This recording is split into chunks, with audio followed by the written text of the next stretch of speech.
Alright fam, what's up, what's up, what's up? 2 hours of The Voice tonight and we are on our way. Hey fam, this is Robert Anton here, robertantonnyc, coming to you with your no frills commentary from a singer. Tonight we're talking about The Voice. It's the Battle Rounds Night 3, and let's jump right in and see what happened.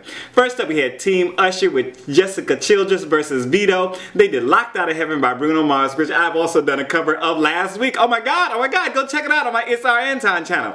Alright, Pharrell was trying to get Jessica to keep from holding herself back in the first rehearsal. He said she has an incredible range and doesn't even know it, and she was giving me chills in the final rehearsal. Usher told Vedo not to lose his personality and told him to choose his moments carefully. In the battle, Usher stood for them before they even started. Very nice, very classy, and he did this for most of his battle people. They were both sounding great on this, but Jessica was really playing with the melody and making it her own, while Vedo brought a lot of angst and pleading to his performance and gave us some falsetto, and that ending was nice with him on his knees looking up at her, and she's like, oh my god, it was so cute. Shakira said Jess has tremendous personality and Vedo has some great moves. Adam said they were so connected and it was so enjoyable and they made us all happy. True. Blake said they both had a connection and lit up the room, and Usher chose Vedo because he said he thinks Vedo has what it takes to make it to the end. TeamShakira had Luke Edgemon versus Monique Abbadie doing You and I by Lady Gaga,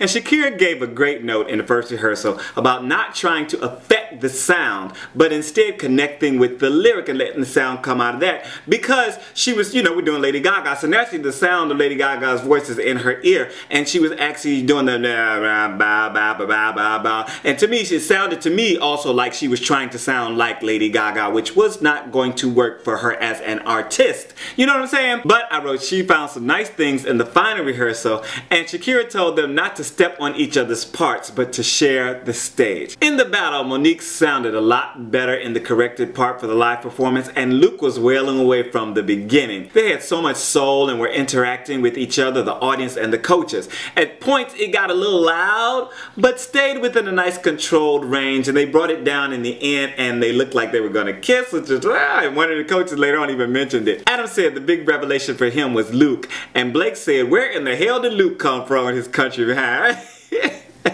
Both thought Luke won. Usher said Luke put soul to the song and he has a career ahead of him, and he was totally blown away, and they really complimented each other. Shakira chose Monique Abbadie because she thinks someone will steal Luke. She's like, I'm hoping somebody's gonna steal him. Blake immediately hit his button to steal Luke Edgemon, and then Usher did also. Luke chose Blake because he's won several times. TeamBlake was up next with Jacqui Sandell versus Savannah Berry. They did Little White Church by Little Big Town, and Blake played the guitar with them in rehearsal, right in the first rehearsal, and warned Jacqui to watch the growls because she was growling in certain higher parts instead of actually singing through the notes. And Sheryl Crow counseled her to open her mouth and assured her that she has the notes, while Savannah had a tendency to fall behind the beat in both rehearsals. So during the actual battle, Savannah was stomping out the beat to start, you know, to try and make sure to stay on the beat, and pulled out some nice big notes on Jacqui. They both sounded really good and gave each other a lot of attitude. Though Jacqui worked the stage better, Savannah was a little more electric to me, and she had more things going on with the notes and really finding places to shine. Adam said the cutest thing ever happened with Savannah's victory jump, and said they were both great. Usher said it was a lot of fun and complimented both of them. Shakira said she enjoyed the way they used the stage and favored Savannah. Blake chose Savannah Berry. Naturally, I would have been surprised if he'd have went with Jacqui, right?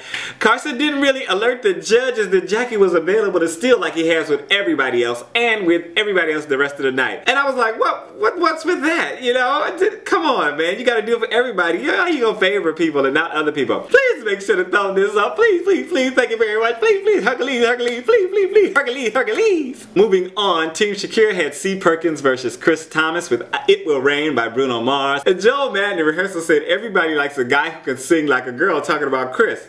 Is that true? Come on now, y'all gotta tell me down in the comments. Let me know, is that true or not?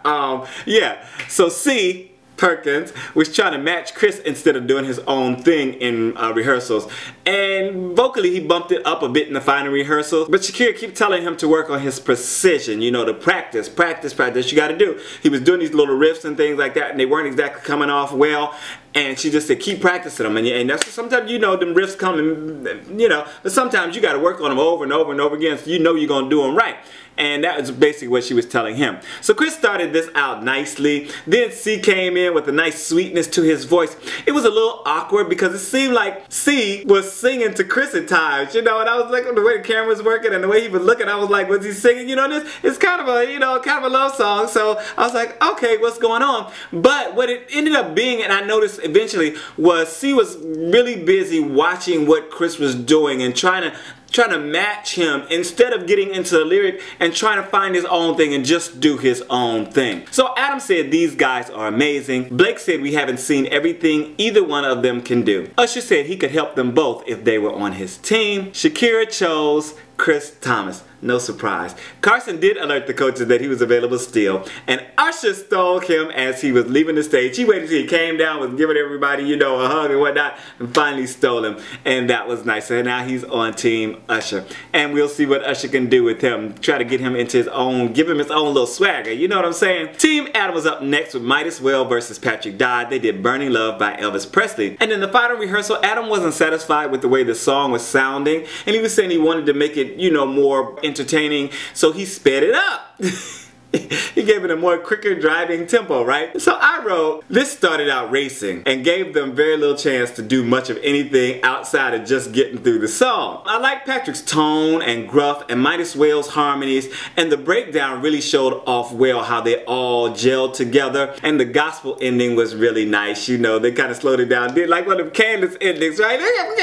Candace Glover endings. Gotta give it a little gospel inflections on the end. Adam and Usher both stood for them. Blake said it sounds like Patrick gargles with broken glass in the morning, you know, to get all that roughness. Usher said he has the voice the world is missing right now. Shakira said she has a weakness for that rasp, while Midas Whale feels comfortable on stage. Adam chose Midas Whale because of their uniqueness and strangeness. And finally, the duo makes it through the battle round. Yay and congratulations. So Team Usher was last with Orlando Dixon, yay, versus Ryan Ennis. They did Ain't No Sunshine by Bill Withers. And Pharrell told Orlando he hides behind his voice and had him crying and said he had improved for the final rehearsal. Usher stood for them as they entered, like he did with other people. Ryan started out with a nice angst and some good little melodic changes. Then Orlando got on it with all his vocal prowess and emoting all over the place, you know. So they really made me feel the song. And both of them taking it into falsetto for the ending was just amazing. Just a really,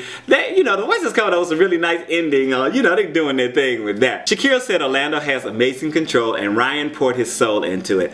Adam said they're both exceptional talents, but Orlando was the revelation. Blake liked Ryan best. So Usher chose Ryan Ennis because he's powerful and can move people with his conviction and depth. That's what he said. That's his words exactly. Adam stole Orlando, and Usher actually said thank you. He was like, what did you think? This is Robert Anton, robertantonnyc.com. Make sure to thumb this up. I didn't say it earlier. Thumb it up. Please thumb it up. Make sure to thumb it up. I hope you stuck around.